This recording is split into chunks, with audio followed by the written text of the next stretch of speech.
This is an ABP Live podcast. Lok Sabha चुनाव को लेकर सभी पार्टियां तैयारियों में जुट गई है। एक तरफ पीएम मोदी और केंद्रीय गृह मंत्री अमित शाह धुआंधार रैली कर रहे हैं, तो दूसरी तरफ कांग्रेस नेता राहुल गांधी भारत जोड़ो न्याय यात्रा के माध्यम से केंद्र की मोदी सरकार पर लगातार निशाना साध रहे हैं। चुनाव आयोग की ओर से तारीखों की घोषणा करने से पहले एबीपी न्यूज सी वोटर ने आगामी लोकसभा चुनाव को लेकर ओपिनियन पोल किया और इस पर हमारे साथ इस वक्त बात करने के लिए आईएमसी के प्रोफेसर शिवाजी सरकार हैं। शिवाजी सरकार सर, स्वागत है आपका। एबीपी न्यूज सी वोटर ने लोकसभा चुनाव 2024 को लेकर जो ओपिनियन पोल किया, आप इसको कैसे देखते हैं? एबीपी का जो ओपिनियन पोल है और बाकी सब चीजें ठीक है। मैं समझता हूँ कि जो डेवलपमेंट जल्दी हुए हैं उसके हिसाब से देखते हुए थोड़ा सा उसमें आगे कई चीजें हो गई हैं। 10 से 15 के बीच में बहुत सारी चीजें हुई हैं। बाकी उन्होंने जो किया है ठीक है, अपने हिसाब से सही किया हो, पर कुछ चीजों से मैं पूरा इत्तेफाक नहीं रख पा रहा हूँ। जैसे उन्होंने कहा है कि राजस्थान में 25 सीटें वहाँ बीजेपी को मिलेगी, हो सकता है उनका सर्वे है सही होगा। तो मेरी जो फीडबैक है उसके हिसाब से राजस्थान में बीजेपी के लोग जो खुद बताते हैं इस बार काफी टक्कर है और काफी परेशानियां हैं। इसको देखते हुए शायद सारी सीटें बीजेपी को जिस तरह से दिया है, मेरे ख्याल में शायद हो सकता है वो ज्यादा हो। क्योंकि एक चीज जो है, बीजेपी के लोग खुद कहते हैं कि कांग्रेस की जो वहाँ परिस्थिति है वो काफी अच्छी हो गई है और इसलिए 2500 सीटें बीजेपी के पास जाएगी या नहीं, उसमें थोड़ा सा मुझे संदेह है। हो सकता है उन्होंने सारे सर्वे कर लेगा तो उस तरह से सर्वे नहीं किया जैसे नॉर्मली एबीपी सारे सर्विस करती है। तो उस हिसाब से हो सकता है इनका सर्वे जो है वो सही हो। बाकी राज्यवार आपके नतीजे जानना चाहेंगे, राजस्थान के अलावा गुजरात और तमाम जो स्टेट है। देखिए, गुजरात के बारे में मैंने कुछ तरह से स्टडी की नहीं है, इसलिए एग्जैक्टली नहीं कह पाऊंगा गुजरात के बारे में। गुजरात में इधर कुछ जो घटनाएं घटी हैं, कुछ जो डेमोन्स्ट्रेशन हुए हैं, कुछ सारी चीजें हुई है, मुझे नहीं मालूम वो सतही रही है या उसका असर है। अगर सतही रही है तो हो सकता है ये सही हो, पर अगर उसका खास करके कई मुद्दों पे बात हुई है और इस तरह के पेंशन और कई चीजों पे इस तरह के गुजरात में सारे जो चीजें हुई हैं तो गुजरात में हो सकता है एक दो सीट कांग्रेस को मिल सकती है। इसके अलावा उत्तराखंड, हिमाचल, यहाँ पे क्या कहता है आपका? लेकिन हिमाचल में मेरे ख्याल में ये जो सर्वे हुआ है वो शायद थोड़ा सा पहले हुआ है, उसके हिसाब से वहाँ हो सकता है सही रहा हो। वहाँ जिस तरह से सरकार को हटाने की कोशिश की गई है तो नहीं मालूम। चंडीगढ़ में जिस तरह से म्यूनिसिपल बोर्ड के इलेक्शन हुए हैं और उसके जो कुछ न कुछ प्रभाव तो होगा, उन चीजों को सारा आकलन किया गया कि नहीं। अगर किया गया है तो ठीक है, तो हो सकता है ऐसा हो कि चारों सीटें हिमाचल की बीजेपी को मिल जाए और हरियाणा के जो उन्होंने बताया है कि 10 सीटें में या 8 सीटें बीजेपी को मिलेगी और कांग्रेस के 2 सीटें मिलेगी। पर ये भी है देखना पड़ेगा कि हरियाणा में जो पिछले 2 दिनों में जो घटना घटी है ख्याल में उसके हिसाब से वो तो सर्वे के बारे में आ ही नहीं सकता था। खैर सवाल ही नहीं उठता, पर इस तरह से बहुत सारी ऐसी घटनाएं हो रही है जिस तरह से सर्वे कर रहे हैं और उसके जो नतीजे क्या होंगे वो बिल्कुल सही होंगे कि या नहीं, तो वो करना थोड़ा सा मुश्किल है। फिर भी हो सकता है वो बीजेपी को 8 और कांग्रेस को 2 दिया है। पर मैं समझता हूँ हरियाणा में अब जिस तरह से ट्रायंगुलर फाइट बीजेपी ने अरेंज किया है, बीजेपी के साथ उनका एक टैसिट अंडरस्टैंडिंग है और उसको एक तीसरी पार्टी की तरह खड़ा करके अगर वो कर रहा है इलेक्शन, उसके मतलब कि चुनाव जो है काफी मुश्किल होता जा रहा है। और आपका जो आकलन है 8 और 2 का, वो देखना पड़ेगा चुनाव के बाद कैसा होता है, क्योंकि जिस तरह से सारी चीजें डेवलप कर रही है तो उसमें सर्वे जो है, मैं समझता हूँ बहुत सारी चीजों में इस बार तो बिल्कुल वो सही जो चीजें हैं उसको बिल्कुल ठीक ढंग से बता पाना थोड़ा सा मुश्किल हो सकता है। इसके बाद उत्तराखंड, केरल और अगर तमिलनाडु की बात कर रहे हैं, देखिए उत्तराखंड में 5 ही सीट है और अभी जो वहाँ राम जन्मभूमि का सर्वस्व है, तो हो सकता है उत्तराखंड में जो है 5 सीट बीजेपी निकाल ले जाए, क्योंकि उत्तराखंड में ये कहना तो सही नहीं है कि कांग्रेस है नहीं, पर ये भी सही है कि कांग्रेस इतनी एक्टिव दिख नहीं रही है जितनी की दिखनी चाहिए।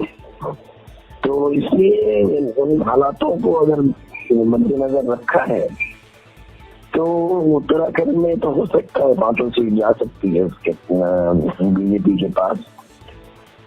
पर केरल का जो आपने कहा, देखिए केरल में मेरे ख्याल में केरल में 2 फ्रंट है और दोनों फ्रंट बीजेपी के खिलाफ है और दोनों फ्रंट मिलाकर के 30 सीट ले आएंगे, इतना तो मैं कह सकता हूँ। अकेले कांग्रेस का फ्रंट 21 सीट लाएगा मुझे ऐसा नहीं लग रहा है। कुछ कांग्रेस के भी लाएंगे, कुछ लेफ्ट फ्रंट के भी आएंगे वहां से, इसलिए कांग्रेस की सारी सीटें तो वहां से नहीं आएंगी। ये बात जरूर है कि उन्होंने एक चीज जो कहा है कि बीजेपी की सीटें शायद इस बार भी ना आ पाए, तो वो संभव है। एक तरफा बिल्कुल जाएगा कांग्रेस और की तरफ और लेफ्ट की तरफ बिल्कुल नहीं जाएगा।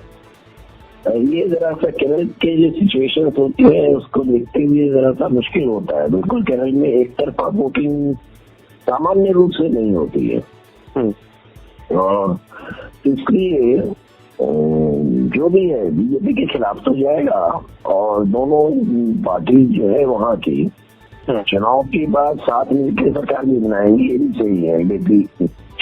डेमोक्रेटिक फ्रंट और कांग्रेस का जो अलायंस है दोनों मिलकर वहाँ करेगी ये काम, वहाँ तो पक्का है वहाँ। तो इसलिए कोई खास इफेक्ट नहीं पड़ना है बीजेपी के लिए। डेफिनेटली मैं समझता हूँ कि सारी सीटें कांग्रेस की पास तो नहीं जाएंगी केरल में। बात है तमिलनाडु करें तो देखिए तमिलनाडु में उन्होंने जो कहा है 40 सीटें कांग्रेस प्लस यानी कांग्रेस और डीएमके को मिलेगी। ज्यादातर सीटें तो मिल सकती है, पर आईडीएमके बिल्कुल कमजोर है ऐसा नहीं है। आईडीएमके के अलावा भी उनके कुछ अलग ही हैं, उनके पॉकेट्स है। तमिलनाडु का चुनाव बहुत कॉम्प्लिकेटेड होता है एक्चुअली, इसलिए हो सकता है उनको ज्यादा न मिले। आईडीएमके भी कुछ एलीज है, डीएमके भी कुछ एलीज है, वो कितना क्या कर पाएंगे ये अभी देखने की जरूरत है। पर हाँ ये सही है कि डीएमके और कांग्रेस को ज्यादा सीटें मिलेगी, पर सारी सीटें शायद न मिले। मेरे ख्याल में ये जो किया गया उस वक्त जो सारी सिचुएशन डेवलप कर रही थी उसके हिसाब से किया गया, उसके हिसाब से सही आंकलन जी। और बात अगर घाटी की तरह जम्मू कश्मीर और लद्दाख की, तो वहाँ पे कैसे देखते हैं आप? नहीं, जम्मू कश्मीर और लद्दाख की अगर आप करें तो लद्दाख में सही है कि बीजेपी का जो बढ़त है वो है रहेगा तमाम। हालांकि अब कांग्रेस भी वहाँ काफी आगे आई है, पर इसके बावजूद मुझे लगता है कि लद्दाख की सीट शायद बीजेपी निकाल लेगी। और जम्मू में जो है नॉर्मली बीजेपी को 3 सीटें मिलती थी और अंदाजा यही था इस बार सभी को कि बीजेपी को वहां से 2 ही सीट मिलेगी, तो उसके हिसाब से सर्वे सही है। और कांग्रेस प्लस यानी कि कांग्रेस के साथ जो भी और पार्टी है वो सारे मिला के 3 सीटें लाएंगी। पर कांग्रेस प्लस में जरा सा थोड़ा सी ये है कि अभी तक जो है कांग्रेस के साथ जो अलायंस है खुल के वहाँ सामने अभी तक पूरी नहीं आई है। फिर भी ये भी मान लिया जाए कि वो बीजेपी के खिलाफ 3 सीटें जाएगी, तो वो शायद आकलन सही है, क्योंकि कश्मीर वैली के जो सीटें हैं वो जरा बीजेपी के लिए लेना आज भी मुश्किल है। और डिलिमिटेशन के बाद जो है जम्मू की जो है 1 सीट के लिए जिस तरह का वहाँ का जो कॉम्बिनेशन हो गया है उसको देखते हुए वो सीट भी शायद बीजेपी न ले पाए। उस हिसाब से अगर हम देखें तो आपका असेसमेंट है एबीपी का सर्वे का कि बीजेपी को 2 सीटें मिलेगी और कांग्रेस प्लस यानी कि बीजेपी के खिलाफ ही आप कह लीजिए वो 3 सीटें जाएगी, ये सही हो सकता है। इसलिए वो ओवरऑल असेसमेंट जो है वो सही है। और जिसमें मैं इस बारे में भी वो नहीं करना चाहूंगा कि पीडीपी और नेशनल कॉन्फ्रेंस को कितनी सीटें मिलेगी उसका भी आकलन अपने भी सीट दिया नहीं है। नॉर्मली सबको आपने कांग्रेस के प्लस में रखा है। मेरे ख्याल में वहाँ पे जिस तरह की बातचीत चल रही है और सब कोई अपना अपना अलग लड़ने की बातें भी कर रहे हैं, फिर भी मुझे लगता है कि वो कुछ न कुछ अलायंस हो जाएगा। इसलिए ये कुछ सिचुएशन जो है मेरे ख्याल में अगले 10 दिनों में और चेंज होंगे और बहुत नेचुरल है, क्योंकि जिन तक ये सारे किया गया उन तक के हिसाब से जो सर्वे के असेसमेंट है सही है, उसके हिसाब से मैं नहीं कहूँगा। और बाकी चीजें जो देखिए बहुत सारी चीजें सर्वे के में हम करते हैं और सर्वे करते करते जब हम खत्म करते हैं क्योंकि हर कोई जो है सर्वे जो करता है वो बहुत जिम्मेदारी से करता है, सोच के करता है। और पॉलिटिकल डेवलपमेंट किसी भी चुनाव उस तरह से भी हालात हुआ भी नहीं है, इसलिए पॉलिटिकल डेवलपमेंट में बहुत सारे फेरबदल हो रहे हैं लगातार। उन हालातों में आखिर में जाके क्या होगा उसके लिए मुझे लगता है कि 10 दिन बाद शायद एक सर्वे आना पड़ेगा, वो ज्यादा जो है करीब से चीजों को और बता पाएगा। पर ओवरऑल अगर देखें सारी चीजों को देखते हुए सर्वे के जो असेसमेंट है वो एक ट्रेंड को बता रही है और वहां तक के ये सही है। अब सवाल है 400 सीटें और 300 सीटें की मिलने की बात जो बीजेपी कह रही है, सर्वे ने उसका जिक्र तो किया है पर उस पर उन्होंने एग्जैक्टली नहीं लगता है कुछ कहा है। अगर कुछ कहा है तो आप मुझे बता सकते हैं। बट ओवरऑल जो है सर्वे सही है, ठीक है। अब देखिए कोई भी सर्वे जो है इतना तो वो नहीं होता है कि बिल्कुल एक्यूरेट हो। उन सारी चीजों को देखते हुए मैं समझता हूँ कि एक ट्रेंड को सेट कर रहा है और सेट कर रहा है ऐसे क्रिटिकल वक्त में जबकि चुनाव का माहौल तैयार हो रहा है। अभी तक कांग्रेस ने अपने कोई फैसला जो है उसको खोले नहीं है।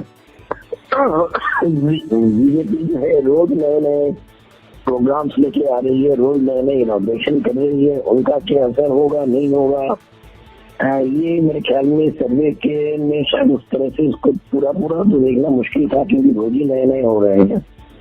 तो इन चीजों के बाद जो है अगला जो 10 दिनों के बाद मेरे ख्याल में फिर से सर्वे आएगा, उसमें ये जो कई चीजें हैं वो शायद ज्यादा उभर कर आ जाएगी। तो सारी चीजों को देखते हुए मैं समझता हूँ कि सर्वे अपने हिसाब से जो भी किया है अच्छा है और डेफिनेटली एक ट्रेंड को दिखा रहा है जी। और निश्चित रूप से हम ये नहीं कह सकते हैं कि कोई भी सर्वे आज की तारीख में बिल्कुल जो करीब अभी 1.5 महीने बाद जो रिजल्ट आएंगे उसको ठीक से आज की तारीख में हम प्रेडिक्ट कर सकते हैं। एबीपी लाइव पॉडकास्ट के साथ बातचीत करने के लिए बहुत बहुत शुक्रिया आपका। This is an ABP Live podcast.